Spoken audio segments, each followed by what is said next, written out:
This episode was brought to you by Mitchell's Plumbing. We're here when you need a place to go. Welcome to A Slice of Ringgold. I'm Jessica Garrett with Mighty Oaks Realty. I'm your host, and I'm here with Tag Thompson with Oak and Willows Realty. Yeah. Tag, tell us a little bit about you. How did you get into real estate? Yeah, my journey in real estate started about 15 years ago with flipping my first house. Oh, wow. So that was kind of how I got into it. And since then, I've kind of meandered through all aspects of real estate investment and now having a brokerage. So I've been doing it for a while and have seen just about everything. Awesome. So, do you still flip houses? I'm curious. Not as many as I used to. Okay. The market right now is just not great. I'm definitely a passive flipper, so I only take really good opportunities. So just when they come along, I'll do one, but maybe one or two a year. And you are local. You grew up in the area?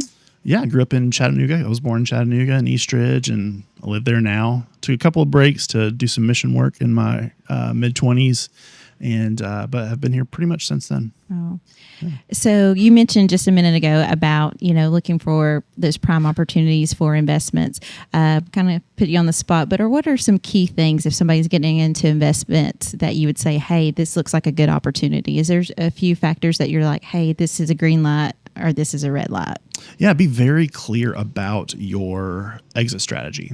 So that's one of the biggest kind of red flags I see investors get into is they buy a house that's a good deal, that looks like a good deal from the surface. Maybe they see a good discount there, and maybe they have some experience with flipping and can turn it into a good rental property or a house to flip, but they're not really sure about their exit strategy. So having a good realtor partner that can tell you, okay, this is what it's going to look like in 6 months or a year when it's time to sell, someone that has that experience, they can kind of make some predictions about what it might look, the market would look like that you could sell at, or that has a very, very good hand on the rental market. You can get 7 different opinions about what a house will rent for, but find a good property management company that has been doing it a long time that can give you accurate numbers. Like that's the biggest thing. Mm-hmm. Well, and I like what you just said too, is having a goal and almost a timeline, treating it as a business, not necessarily a hobby, and then you'll be successful in that for sure. So we both own brokerages, and a lot of realtors, they have a niche. What would you say that your niche is, or your brokerage's niche is, and clientele? Yeah, so obviously every realtor personally has their own kind of niche, and I didn't necessarily, my niche kind of came from the fact that I did so much work in the investment world. So I have a very big network of realtors, investors who want me to represent them when they're selling their house or they're looking for their next deal. And I've been very good at being able to navigate that. I can be the guy that you can call and say, hey, how much is this going to sell for after it's renovated? So that's kind of the niche that I've mostly done. And as you know, once you step into the role of being a broker for a company, that takes a lot of your time as well. So, but that's mostly what I do. Yeah. Well, I love that is your niche, because I'm sure you've got connections beyond just the real estate realm. I'm sure you've got contractors, other people that you can help guide your clients along with that process as well. So just a well-rounded realtor, it sounds like, for sure. Yeah. So your brokerage, what is your goal? So we got Oak and Willows. What do you guys want to be known for? So our goal is to put the focus back on the realtor themselves. So instead of a kind of what we call mega brokerage, where the name of the brokerage is the one that really gets promoted, our goal is to put the agent themselves back in the driver's seat, they're the ones that are promoted. They're the ones that have the brand identity and less brokerage. So all of our agents own the brokerage. So if somebody joins tomorrow, they'll be an owner in the company and a real owner. So they'll actually, their name will be on our limited liability company documents. Wow. And they have as much power as I do. Like, we all have an equal vote. Wow. So even though I started the brokerage, any of our members have the same voting power to make decisions, to change things. And it's pretty unique from what I've seen, and it's gone incredibly well so far. Good, It's a really awesome community to be part of. I love that because I have a similar focus with my brokerage is because I want to be the umbrella and everybody else kind of build their business under there. Yeah. I didn't want to make it, the Jessica Garrett real estate firm because I wanted the agents to shine, because, if you buy insurance, you buy a house, they bought it with Tag. They've not bought it with XY with Z Realty. Yeah. And that's really what it's about is making those relationship connections with our clients for sure. Tell me about your company name. I love it. I know we've got similar company names. I love the nature aspect of it. How did you come up with that company name? Yeah. So I'm both a big nature person, big conservationist, and so I love trees a lot. I love trees a lot, and I'm also a woodworker. So two of my favorite woods to work with are both oak and willow. And a friend of mine, as we were talking through just kind of brainstorming ideas, I'm actually, disclaimer, I'm very bad at naming things. I've been an entrepreneur for a while. It's usually place and what we do. So, but Chattanooga Realtors was already taken, so we had to do something else. Right. So she suggested, through a few different rounds, she suggested oak and willows. Yeah. Just because it kind of represents both masculine, feminine. Yeah. So there's just a lot of kind of beauty in that, and our logo looks really good. So I love that. Yeah. Well, and I have my company name, of course, has a tree in it too, and I just love how that symbolizes like being a staple in the community. It's growing, you're learning, you're evolving, with your clients, your business, and everything like that. So that really resonated with me that we have that similarity. Where do you see your company in the next 5 years? Yeah, so our goal is to grow a good brokerage that keeps agents very happy and for a long time. So we're in no hurry to grow. We don't have big kind of growth goals. We're not necessarily looking to have 100 agents in the next 5 years. We look for agents with experience who really care about their community and are highly ethical. Because we're small and we're a tight-knit community, we want to work with people that we trust. Absolutely. So we're taking our time. But hopefully in 5 years, we're doing just like we are today, buying and selling houses and making customers incredibly happy. That's neat. I want to go back to the investment side here. So with your investors, are you seeing a lot of people still doing investments in this economy right now? We know that the real estate world, kind of ebbs and flows and everything. Are you seeing a lot of activity on the investment side? Yeah, because this area, we're still in a fairly big supply. We have a supply problem still in Chattanooga.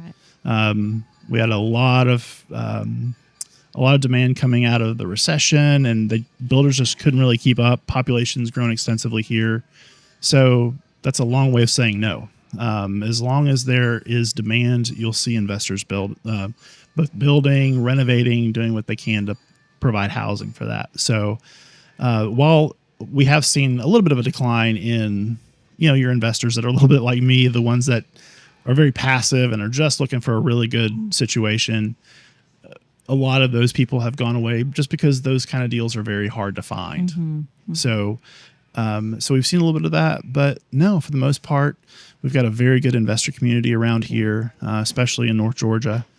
And I haven't seen many people say they're ready to slow down yet. Good. So you're licensed in Tennessee, Georgia, Alabama, and Florida. Alabama and Florida. This is one of my favorite questions to ask realtors is, and I'm going to bring this on you kind of at last minute here, but can you tell me about a memorable transaction that you've had with a client? A memorable, man, they're all memorable. I know. So this one was in Lafayette or Chickamauga. I'm sorry, I don't remember. It was Lafayette or Chickamauga. It was Lafayette. And it was kind of right in the downtown area of Lafayette. It was an older couple that had tried to sell their house several times.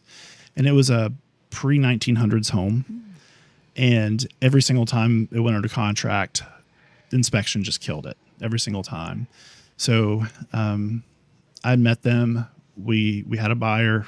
Same thing happened.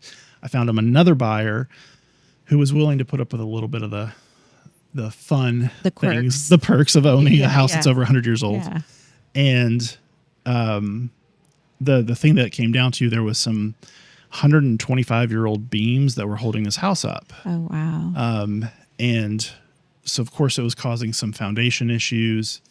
And it came to 2 days before closing. And, man, I literally called some of my friends and said, hey, we've got to go over and we got to fix this crawl space.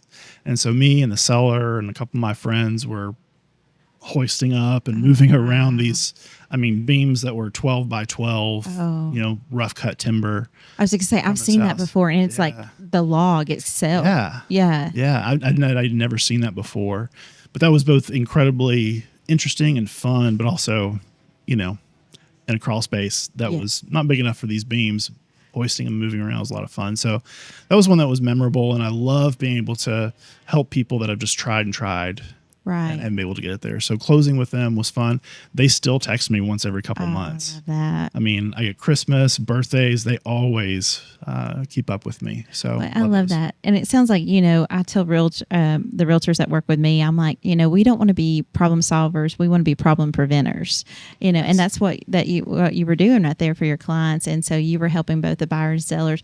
And that's been our goal is, yes, you represent your client. I represent mine. Yeah. But when it's a win-win for both parties, it is so good. Yeah. And then, not to interject, I want to talk more about you, but I feel like we have the similar philosophies of, realtors. Unfortunately, we don't have the best public image, and anytime I can elevate the image of realtor and say, hey, there's a lot of great, hardworking, honest, ethical realtors out there, and I know a bunch of them in the community, and we're really on your side, clients, absolutely. And so I love that. I want to go back to your woodworking hobby. So, did you ever go anywhere with that? What did you make? How far did you take that hobby? Is it still in your garage, or have you ever capitalized on it? Good enough to. Okay. So I don't think I've ever really sold anything.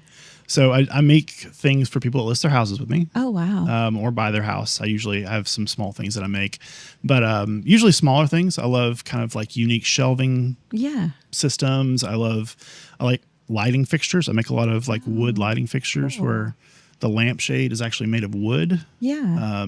Like really thin veneer wood. So a lot of stuff like that, kind of smaller things. Pretty much all the furniture in my house I built myself, but incredible. But yeah, no, I'm way too much of a perfectionist to let someone pay me money for these things. It's hard for me to take that. So, no, it's still very much for fun. Oh, I love that. And it's a creative outlet. Yes. And my husband does a little bit of woodworking, but that's very technical. I don't think people realize how technical that is, for sure. Yeah. Before real estate, what did you do? Before real estate, I was in animal medicine. So yeah, I owned 6 animal hospitals around the Chattanooga area. Oh, wow. And randomly got allergic to cats. And that coupled with just kind of some other complications of a non-veterinarian owning animal hospitals, it just wasn't for me anymore. So sold and at that point was looking for what's next. And I'd been doing kind of real estate part-time. And then when that ended, I really felt like that's where I needed to go. And I've loved it ever since. It's been my favorite thing I've ever done. I'm sorry. I have to go back to owning an animal hospital for a minute. I know we want to talk about real estate, but that's incredible. Did you just have a love for animals and kind of? Not necessarily. I did it. So I was just a kennel tech in college. Okay. And just kind of the way my brain works, I just kept kind of getting promoted into different roles. And then I mentioned briefly that we had done some mission work in Africa for a couple of years. And when we came back, I was just kind of looking for, we weren't going to live in Chattanooga for a long time, but we had to land here for about 6 months. Right. And I just needed a job. Right. So I called the person I worked for in college and just to say, hey, can I work for 6 months? And within a couple of months, he asked me to run the clinic. And then that kind of snowballed into doing some consulting work, and that snowballed into me opening my first clinic, and then another one and another one. Incredible. That's really neat opportunity. Yeah. So in real estate, do you do only residential? Do you do commercial as well? I don't do commercial. We're all licensed too, but it's a lot more complex than residential, and I really feel like you should have that. that expertise to step Right. into that role. So, So but I've got a great agent that I always refer it to. awesome. Yeah. Is there anything else that you would like everybody else to know about you or your company or your business philosophies? We try to do everything the right way and make customers happy and have a positive outcome for both buyers and sellers. Awesome. And you almost got there just a minute ago when you were talking, but I always tell my agents, once you're under contract, now your job is to get it across the finish line. Absolutely. And now, instead of negotiating against this other agent, now your job's to work together, partner to make sure that both buyer and seller have a good experience to when it's across the table. And sometimes that's just as simple as communication. Yes. You know, we don't know what we don't know, but we can find out. And you know, it's one of those things that, you know, I don't have an answer yet, but I'll get back to you. I've checked in on this. Well, you know, and just having that clear communication with the other agent makes a huge difference for both parties, for sure. Yeah. Well, how can people reach you if they have any real estate needs? Yeah, so I'm on all social media, Agent Tag Thompson. Very simple to find me. There's only one Tag Thompson around here, so odds are if you know somebody, they know me or a friend. So, but yeah, I'm readily available on Tag, or you can check out our brokerage at oakandwillows.com. Awesome. And I got one last question for you before we wrap up. What is something personally, or a place, or an event around this area of Ringgold, Chattanooga area, that you and your family enjoy doing? Man, I don't think it was in Ringgold, but the Taco Festival, is that in... I think that's in East I think Ridge. it's Camp Jordan. Yes. Yeah, that's one of our favorite things to go to every year. And then Bugapalooza is also amazing. But yeah, those are some of our favorites. Yeah. It's a great place to live, for sure. Oh, it absolutely is, yeah. Well, thank you for your time, and I appreciate you being on the podcast. Yeah, thanks, Jessica. This episode was brought to you by Mitchell's Plumbing. We're here when you need a place to go.